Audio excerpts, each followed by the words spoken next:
Hello everyone, আশা করছি আপনারা বরাবরের মতো অনেকটা ভালো আছেন।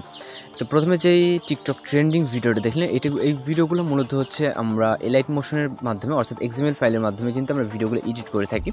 তো আমরা মূলত এখন XML ফাইলের কাজ করব। তো XML ফাইলে কাজ করার আগে যেটা হচ্ছে সর্বপ্রথম বলে রাখি, সেটা হচ্ছে আপনারা অবশ্যই অ্যাপসটির দিকে একটু ফোকাস দিতে হবে, যেটা হচ্ছে 4.0.1 ভার্সনটা যদি আপনারা গুগল থেকে ডাউনলোড করে নিন, সেক্ষেত্রে কিন্তু আপনার প্রবলেমটা সলভ হয়ে যাবে, যে কোনো কাজ করতে পারবেন। তো আপনি এই 4.0.1 ভার্সনটা গুগল থেকে ডাউনলোড করে নেবেন, নেওয়ার পর আমাদের ডেসক্রিপশন বক্স থেকে সাউন্ড এবং হচ্ছে আমাদের XML ফাইলটা ডাউনলোড করে নেবেন। নেওয়ার পর আপনি হচ্ছে যে এই ব্রাউজার থেকে ডাউনলোড করছেন, চাইলে ওই ব্রাউজার থেকে সরাসরি এখান থেকে শেয়ার করতে পারেন, অথবা আপনার ফাইল ম্যানেজারে চলে যাবেন। যাওয়ার পর এখান থেকে আপনারা আমার যেই নামে আছে আর কি, তো ওই নামে সার্চ দিচ্ছি আমি ফাইলটাকে, যেহেতু আমাদের ফাইলে অনেকগুলো ফাইল আছে। তো আমি এখান থেকে হচ্ছে আমি সার্চ দেওয়ার পরে আমাদের সামনে যেটা চলে আসছে, তো আপনি ডেসক্রিপশন বক্স থেকে ডাউনলোড করে নিন, ব্রাউজার থেকে শেয়ার দিতে পারেন, অথবা এখান থেকে শেয়ার দিতে পারেন। তো আপনি যেভাবে শেয়ার করেন জাস্ট ওইভাবে সিম্পল এটাকে শেয়ার অপশনে ক্লিক করবেন, তারপর শেয়ার অপশনে যাবেন, যাওয়ার পর এখান থেকে এলাইট মোশন অ্যাপটি দেখতে পারবেন। তো আপনার এলাইট মোশন অ্যাপ্লিকেশনটি যদি XML ফাইল সাপোর্টেড না হয়, তাহলে কিন্তু আপনার এলাইট মোশন এখানে শো করবেন। ওকে, সেক্ষেত্রে অবশ্যই 4.0.1 ভার্সনটা, যেটা আমি প্রত্যেকটা ভিডিওতে কিন্তু বলে দিই। তো দেওয়ার পর এখান থেকে আমরা সরাসরি এলাইট মোশনটিকে সিলেক্ট করে দিব। দেওয়ার পর কিন্তু অটোমেটিক্যালি আমাদের এলাইট মোশনে এই যে প্রজেক্টটা ইম্পোর্টেড হয়ে যাবে, আমাদের কিছু করা লাগবে না। এখানে নিচে লেখা আসছে দেখেন ইম্পোর্টেড প্রজেক্ট, তার মানে আমাদের প্রজেক্টে কিন্তু এলাইট মোশন চলে গেছে। এখন সরাসরি আমরা হচ্ছে এলাইট মোশন অ্যাপ্লিকেশনটা ওপেন করবো। আমি যেটা বলছি ভার্সনের দিকে একটু ফোকাস দিতে হবে। ওকে, আপনারা অনেকে কিন্তু এই কমেন্টটা করেন যে এলাইট মোশন শো করতেছে না। শো না করার একটাই কারণ, সেটা হচ্ছে আপনাদের হচ্ছে XML ফাইল ওই এলাইট মোশন হচ্ছে সাপোর্টেড না, কারণ হচ্ছে সেটা হচ্ছে আপনার কোনো ব্যাকডেটেড ওকে আপনার এলাইট মোশনটা। তো যাই হোক, আপনি হচ্ছে আপডেট করে নেবেন। তো এখান থেকে হচ্ছে আমরা প্রজেক্ট অপশনে ক্লিক করবো। দেখেন আমাদের প্রজেক্টটা কিন্তু এখানে চলে আসছে, ঠিক যেটা আমরা এখানে ইনপুট করছি। তো এখান থেকে আমরা প্রজেক্টের উপরে ক্লিক করবো। ক্লিক করার পর অবশ্যই আমাদের স্টেপ বাই স্টেপ ফলো করতে হবে, এবং স্টেপ বাই স্টেপ আপনাদেরকে এখানে কাজ করতে হবে। তো আমরা এখান থেকে যেটা করব, এখানে দেখেন যে নিচে অপশনগুলো আছে, দুইটা ভিডিও লেখা দুইটা অপশন আছে, এবং তার পাশাপাশি এখানে আরও ছোটো ছোটো কিছু রাইট সাইডে যে ভিডিও লেয়ারগুলো দেখতেছেন, এইগুলোতে আমাদের কাজ করতে হবে। জাস্ট ভিডিও যেগুলোতে লেখা, তো এখান থেকে আমরা প্রথম ভিডিওটাকে সিলেক্ট করব, মানে ভিডিও লেয়ারে। তারপরে এরকম অপশন আসলে আপনি প্রত্যেকবারই ওকেতে ক্লিক করবেন। ওকে, তারপরে এখান থেকে কালার অ্যান্ড ফিলে ক্লিক করবেন, দেন হচ্ছে এখান থেকে আপনি মিডিয়া অপশনে ক্লিক করবেন। তারপর আপনার যেই ভিডিওটা দিয়ে দিচ্ছেন ওই ভিডিওটা সিলেক্ট করবেন। আপনি আপনার যেই ভিডিওটা, আপনার নিজের ভিডিও বা যে কোনো একটা ভিডিও, সেটাকে সিলেক্ট করবেন। সিলেক্ট করার পর এখান থেকে প্লাস ওখানে চাপ দেবেন। ওকে, তারপর এখান থেকে আমরা আবারও হচ্ছে দ্বিতীয় লেয়ারটাতে ক্লিক করবো। এখানে দুইটা লেয়ার আছে ভিডিওর, দেখেন নিচে। তো এবার দ্বিতীয় লেয়ারটাতে ক্লিক করবো। ক্লিক করার পর সেম প্রসেসে কালার অ্যান্ড ফিলে চলে যাবে। তারপর মিডিয়া নট ফাউন্ড সত্যি আইকনটা এখানে ক্লিক করবো। তারপরে এখান থেকে হচ্ছে আমরা ভিডিও ক্লিপটাকে সিলেক্ট করবো, এরপর প্লাস ওখানে চাপ দেবো। ওকে, তো দেওয়ার পরে এখান থেকে হচ্ছে আমরা এবার রাইট সাইডে স্ক্রল করবো।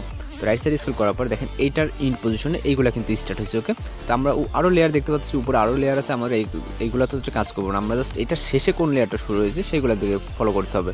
তো যদি এটা শুরু হয়েছে আর এখান থেকে ভিডিও লেখা আছে, আপনাদের সুবিধাতে কিন্তু আমি এটাকে হচ্ছে লিখে দিয়েছি যাতে আপনারা বুঝতে পারেন। তো সেম ভিডিওটাকে বারবার সিলেক্ট করতে হবে। ওকে, চাইলে কিন্তু আপনি আপনার মতো করে যে কোনো ভিডিও সিলেক্ট করতে পারেন। আমি জাস্ট এক্সাম্পলের ক্ষেত্রে কিন্তু আমি এই ভিডিওটা সিলেক্ট করতেছি। তো এখান থেকে প্রত্যেকবারই কিন্তু আমাদের সেম ভিডিও সেম প্রসেসে কিন্তু কাজ করতে হবে। তো এখান থেকে আমাদের ভিডিওটা কিন্তু খুবই শর্ট, জাস্ট হচ্ছে 6 সেকেন্ড। ওকে, তো ভিডিওটা কিন্তু বেশ একটা লং না, আর এখানে সময় লাগবে না আপনি। আর XML ফাইল কাজ কিন্তু একদমই সোজা, জাস্ট আপনি এখানে লেয়ারগুলোতে হচ্ছে ভিডিওটা ইনপুট করলে হয়ে যাবে, তাছাড়া কিছু করা দরকার না। জাস্ট সাউন্ডটাকে এখানে আপনি ইনপুট করে দেবেন। ওকে, সাউন্ডটা কীভাবে এখানে অ্যাড করতে হয় সেটা আমি এখানে দেখিয়ে দিব।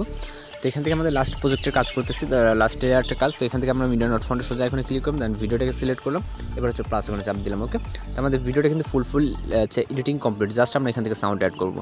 সাউন্ড অ্যাড করার জন্য আমরা এখানে প্লাস ওখানে চাপ দেবো, তারপরে এখান থেকে আমরা মিডিয়াতে ক্লিক করবো, এরপর আমরা ভিডিওটাকে সিলেক্ট করবো। ওকে, আমরা যেই ভিডিওতে সাউন্ড আছে, মানে এক্সাম্পল স্বরূপ আমরা দেখা যাচ্ছে যে আমাদের এই ভিডিওতে সাউন্ডটা আছে, ভিডিও থেকে আমাদের সাউন্ডটাকে আলাদা করে নিতে হবে। আমি এই আকারে দিব যে আমাদের হচ্ছে ভিডিও আকারে সাউন্ডটা দিব, আপনারা এই প্রসেসে কাজ করবেন। ওকে, তো এবার হচ্ছে আমরা লেয়ারটাতে টাচ করবো। টাচ করার পর এখান থেকে হচ্ছে আমরা থ্রি ডট আইকনে ক্লিক করবো। রাইট সাইডে উপরে দেখেন থ্রি ডট আইকনে ক্লিক করবেন। ক্লিক করার পর এখান থেকে এক্সট্রাক্ট অডিও। ওকে, এক্সট্রাক্ট অডিও ক্লিক করলে আমাদের অডিওটা জাস্ট এখান থেকে এক্সট্রাক্ট হয়ে যাবে, এবং হচ্ছে আমাদের ভিডিওটা রয়ে যাবে। তো ভিডিওটা যেহেতু আমাদের কোনো কাজ নেই, ভিডিওটা আবার সিলেক্ট করবো। সিলেক্ট করার পর এখান থেকে উপর রাইট সাইডের উপর ডিলিট অপশনে ক্লিক করলে আমাদের ভিডিওটা রিমুভ হয়ে যাবে। চাইলে আপনি ভিডিওটা প্লে করে দেখতে পারেন। ওকে, তো আশা করি আমরা পারফেক্টলি ভিডিওটা মেকিং হয়ে যাবে, ঠিক যেরকমটা আপনারা টিকটকে ট্রেন্ডিং দিয়েছেন। এই ভিডিওটা কিন্তু অনেকটা ট্রেন্ডিং আছে, সাউন্ড এবং ভিডিও বানান। আর এই সাউন্ডের ফটো অ্যানিমেশন ভিডিও কিন্তু আমরা অলরেডি সম্ভবত অনেকদিন আগে আপলোড দিয়ে দিয়েছি, যে XML ফাইল এটা দেওয়া হয় না, একটু লেট হয়ে গেছে, এর জন্য দুঃখিত। তো এখন জাস্ট আমরা ভিডিওটাকে সেভ করবো। এটাকে অবশ্যই আমরা এখান থেকে সেটিংয়ের পাশে যে এক্সপোর্ট বাটনটা এখানে ক্লিক করবো। ক্লিক করার পর এখান থেকে আমাদের ভিডিওটা সিলেক্ট আছে, এখানে কিচ্ছু করার দরকার নেই। জাস্ট আপনি যদি চান যে এখান থেকে আপনার কোনো প্রজেক্ট রাখতে চান বা ইমেজ, বা এখান থেকে আপনি জিএফআই ফাইল করতে চান, সেগুলো কিন্তু করতে পারবেন। যেহেতু আমাদের করার দরকার, ভিডিও আকারে সেভ করবো, সরাসরি এখান থেকে আমরা এক্সপোর্ট বাটনে ক্লিক করবো। তো এখানে প্রিপারিং টু এক্সপোর্ট জাস্ট আমাদের কয়েক সেকেন্ড বা কয়েক মিনিট সময় লাগতে পারে, কারণ XML ফাইল কাজ করতে গেলে আর এলাইট মোশন ভিডিও এক্সপোর্ট হতে একটু সময় লাগে। যারা এলাইট মোশন অ্যাপ ইউজ করেন তারা কিন্তু বুঝতে পারবেন। তো আশা করি আপনার কাছে ভিডিওটি ভালো লাগছে। আর যদি ভিডিওটি ভালো লাগে অবশ্যই চ্যানেলটিকে সাবস্ক্রাইব করে পাশে বেল আইকনটি বাজিয়ে দিন। তো দেখা হচ্ছে পরবর্তী কোনো ভিডিওতে, সে পর্যন্ত ভালো থাকবেন, সুস্থ থাকবেন।